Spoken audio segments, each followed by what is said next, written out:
Here's the part nobody escapes, darling. Not you, not me, not the kings, not the beggars. You can't keep running from your insecurities forever. You can distract them beautifully, numb them with the finest wine, drown them in lovers, applause, ambition, endless scrolling, noise.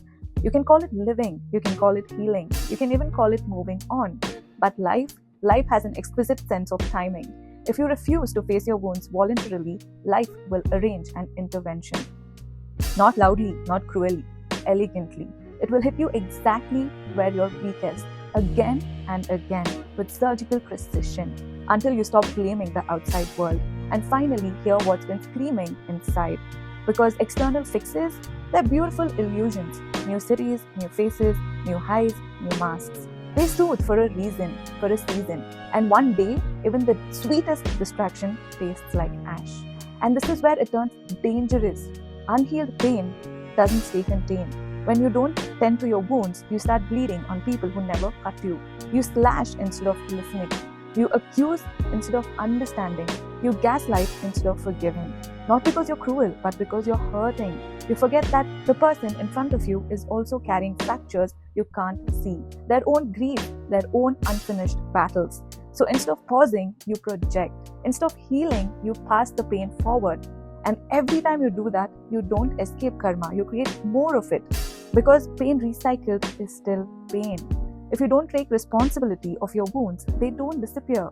They dig deeper. And eventually, avoidance becomes a grave you keep digging for yourself. Not dramatic, not poetic, just deadly honest. At some point, every single one of us has to walk through our own private fire, into the darkest corridors of the mind, into the version of ourselves we buried the deepest. That day always comes. Sooner for the brave, later for the runners. Who knows? But it comes. No exemptions, no shortcuts, no one gets out untouched. Karma isn't punishment, it's correction. It doesn't come to destroy you, it comes to force you home. Inward.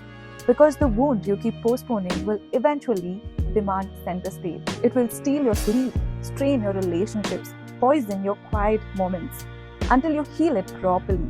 With your feet on the ground, with humility that tastes like surrender, with honesty sharp enough to cut through every illusion you told yourself. The choice is deceptively simple. Heal consciously or be broken unconsciously. Either way, lesson will be learned. The fire will be walked.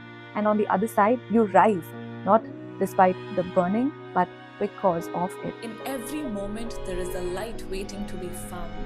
You are more than your limits, more than your doubts. You carry the golden spark within you, the power to rise, to shine, to transform. Step into your light, step into Aurovin.